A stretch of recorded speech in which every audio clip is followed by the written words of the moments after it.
자, 그 정도로 하고요. 문재인 정부에 들어와서 운영 과정상의 자유민주주의 체제 허물기에 대한 실태를 좀 알아보는 것은 매우 필요하다. 뭐 너무 많았어요. 다 이야기할 필요가 없습니다. 지금은 상권 분립이 이미 다 와해됐습니다. 입법부 장악당했고 행정부 장악당했고 사법부도 장악당해서 지금은요, 원래 자유민주주의 체제를 사실 인권을 보호하고 견제 균형을 하기 위한 아주 중요한 제도인 삼권, 입법부, 사법부, 행정 간의 서로 견제 균형이라는 제도는 이미 대한민국에 있어서는 의미 없는 것으로 됐고요. 언론의 어떤 그 정부 권력을 비판하는 기능도 이미 대한민국에서는 의미가 없습니다. 자, 그렇고 그 다음에 법치주의 무시, 종교 탄압, 국민 저항권도 억압, 이런 자유민주주의를 보호할 수 있는 마지막 방어 장치들을, 제어 장치들이 이미 고장나 있습니다. 그래서 이제는 국민들이 스스로 이제는 깨어나서 해야 되는데 너무너무 힘든 상황입니다. 그럼에도 불구하고 대한민국이 지금 뭔가 저지될 수 있는 힘이 어디서 나왔냐 하니까, 언론이 다 장악당했을 때 저는 이제는 끝났구나 싶었는데 유튜브라는 게 튀어나와 가지고요, 국민을 깨우는 걸 보고 또 이런 방법도 있구나, 그렇게 느껴지고, 그 다음에 마지막 교회가 그래도 이 어떤 마지막 어려운 시절에 교회 목사님들이 설교를 함과 동시에 또 애국 운동을 적극적으로 투쟁하시는 걸 보면서 참 감사하다는 생각이 들었고요. 그 다음에 또 6.25 전쟁을 겪고 이후에 어떤 공산주의 위협을 알았던 분, 특히 또 북한에서 내려오신 분의 후손들이 지금 뭐냐면 뼛속 깊이 들어가 있는 어떤 공산주의 위험성을 아시는 분들이 또 목숨을 던지고 노력하시는 분들을 곳곳에서 보면서 그들에 의해서 대한민국은 지금 다시 낙동강 전선에서 지금 인천 상륙 작전을 시도하고 있다.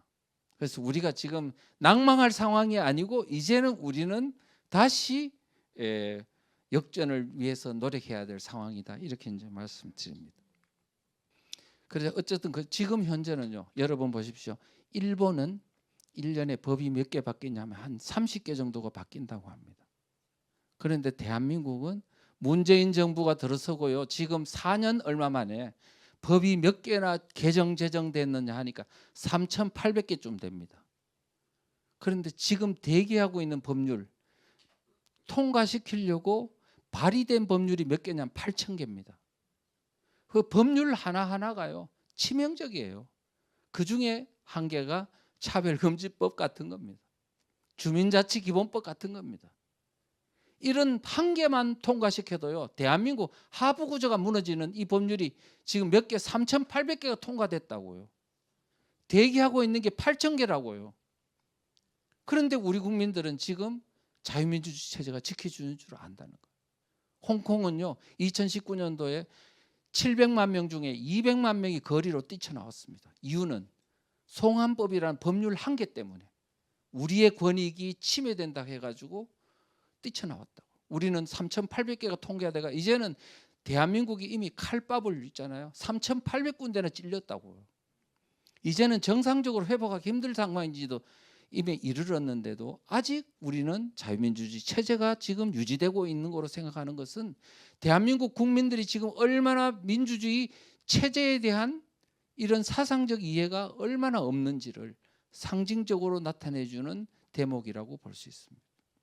그래서 제가 지금 체제전쟁이라 그러니까 전쟁이란 말을 왜 쓰냐 이렇게 이야기하는 것은 바로 얼마나 이게 대한민국이 현재 현 주소를 모르고 있는 그런 사람들의 발언이라고 볼 수 있습니다. 자, 그 다음에 이제 여러분 혹시 2018년도에요 2월 달에 이제 더불어민주당에서 헌법을 개정하려고 했었던 것은 아십니다.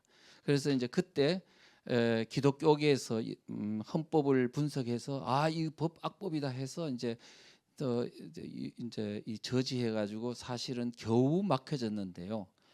그런데 그때 그 헌법이 무엇을 바꾸려고 했는지를 잘 보시면 대한민국이 지금 현재 이 정권이 어떤 나라를 만들려고 했던지를 잘 알 수 있어요. 첫째는요, 자유자를 빼려고 했습니다. 그러다가 불과 한 서너 시간 만에 다시 넣습니다만 왜 빼려고 했냐면 자유민주주의에서 자유자를 빼면 그냥 민주주의잖아요. 민주주의 안에는 인민민주주의, 민중민주주의, 자유민주주의를 파괴하는 것이 공산주의니 사회주의도 다 민주주의라고 명칭하고 있습니다. 북한이 뭐라고 되어 있습니까? 조선민주주의 인민공화국 아닙니까? 또 여러분들이 소련군이 있잖아요. 공산국가가 소련군이 북한에 들어왔습니다. 45년도 8월 9일 날 이제 들어왔는데요. 들어왔을 때 소련군이 뭐라 그랬는지 아세요? 공산주의니 사회주의란 말 안 썼어요. 뭐라고 썼느냐? 진보적 민주주의라고 썼습니다. 우리가 그렇게 다른 사람들을 왜 사람들이 조만식 선생도 쏘갔느냐 하면 조만식 선생이 만든 조선민주당 있잖아요. 그거 누구하고 같이 만든 건지 아세요? 김일성 세력하고 같이 만들어서 같이 만든 거라니까요. 김책이라고 아시면 김책공대, 그러면 김책이하고 최용건이하고 이런 사람들하고 조만식 선생하고 같이 만든 거라고요.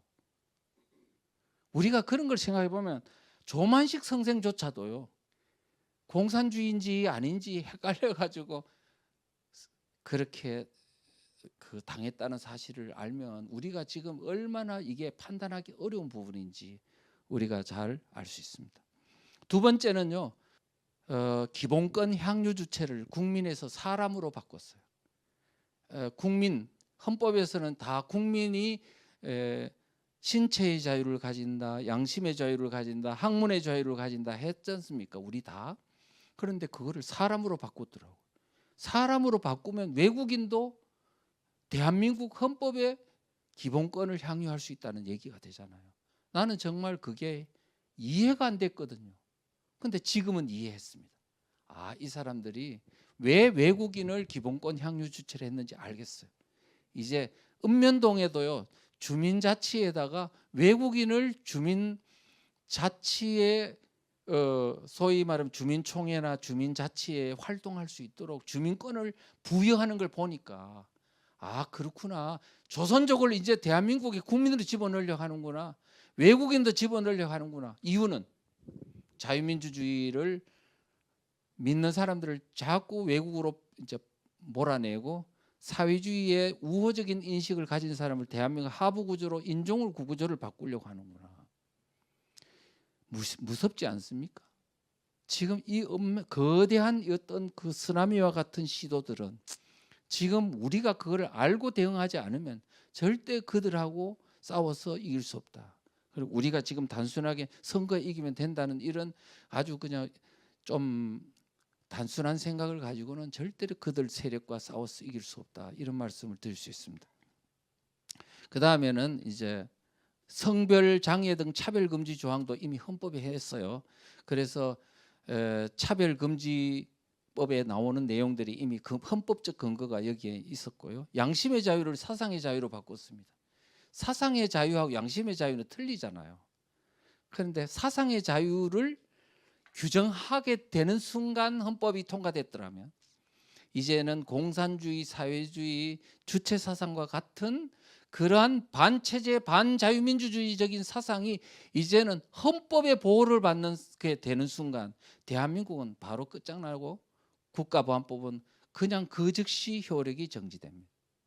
이런 것들을 헌법 안에 넣으려고 했던 것을 생각해 보면 아, 이들이 대한민국을 뭘로 만들려고 했다? 예, 사회주의 체제로 만들려고 했다는 의도들이 이미 그 내부에 다 이제 고스란히 드러났다.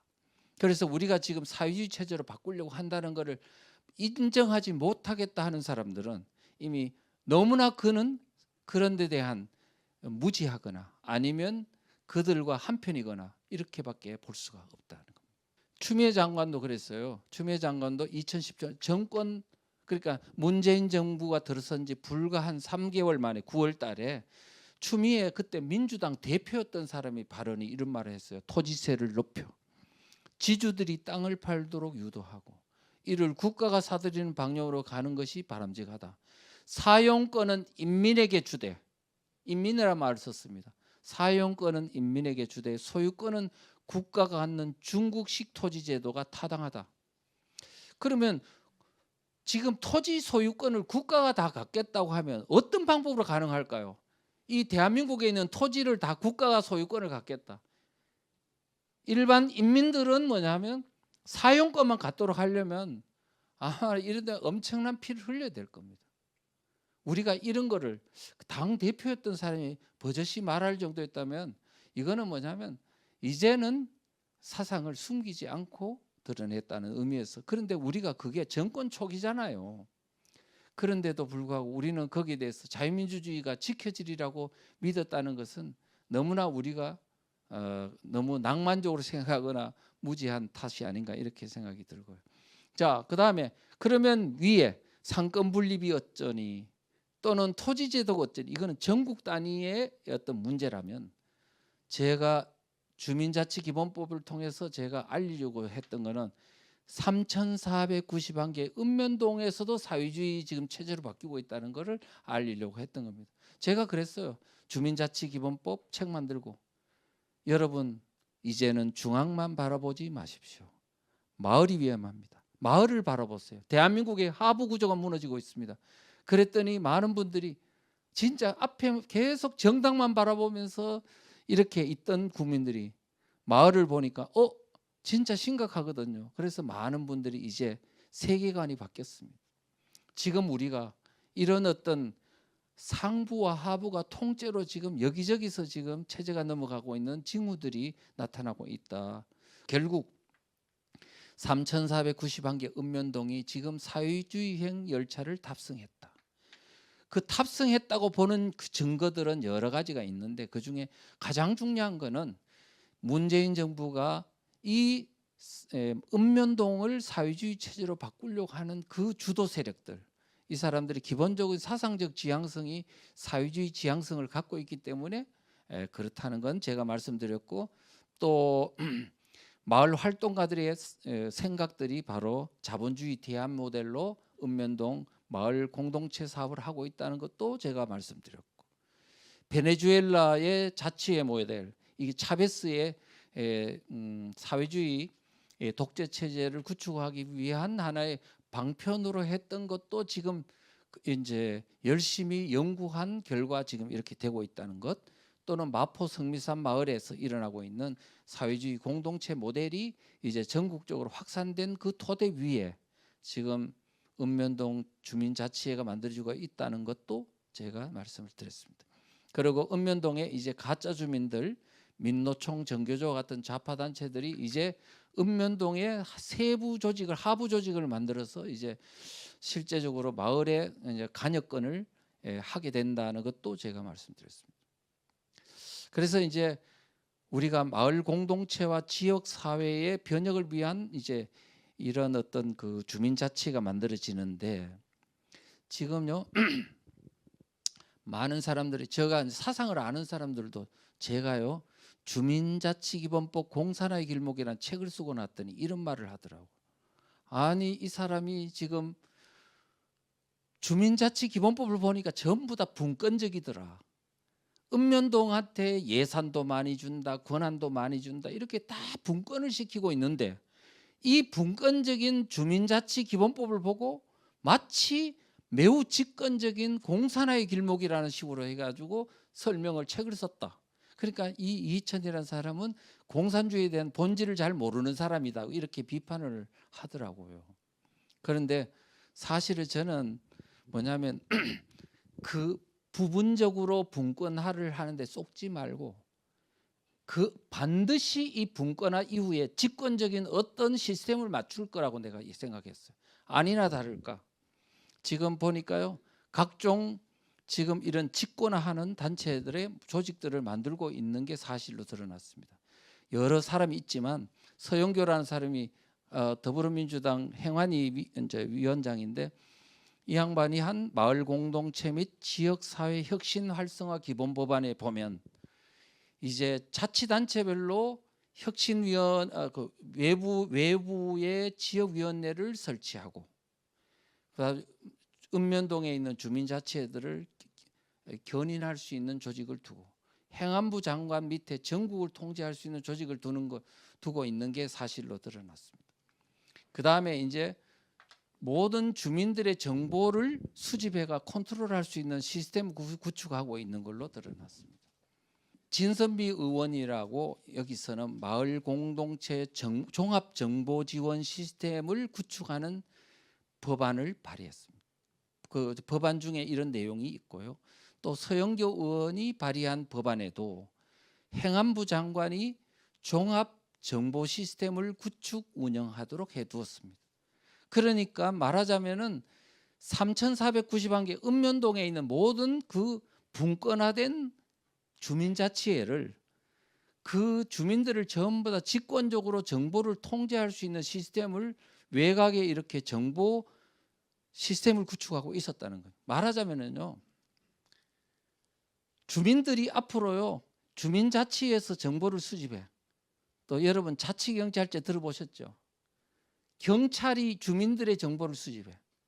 이와 같은 정보를 수집해가 어디에서 관리할 건데요? 그래서 지금 외곽에 뭐냐면 정보를 수집 통제할 수 있는 시스템을 구축하고 있다고요. 그다음에 그 위에는 전국적으로 하나로 통제할 수 있는 시스템을 행안부 장관 소속에 또 두도록 해놨어.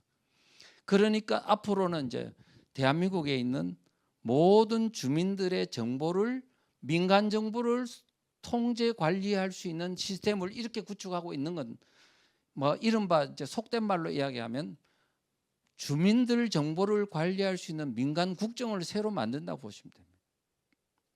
이게 보통 문제가 아닙니다. 거기다가 여러분들 AI 같은 사람의 얼굴을 인식할 수 있는 이런 것까지 통제하면요. 거기다 여러분들 식당 가면은 뭐 하고 있습니까? QR코드 하시죠. 이제는 사람들의 정보를 일거수일투족을 다 감시할 수 있는 시스템을 갖추면 우리가 어떻게 숨쉬고 살아라고요. 이런 문제들이 있는 것을 우리가 엄밀히 알고 대응하셔야 된다는 말씀.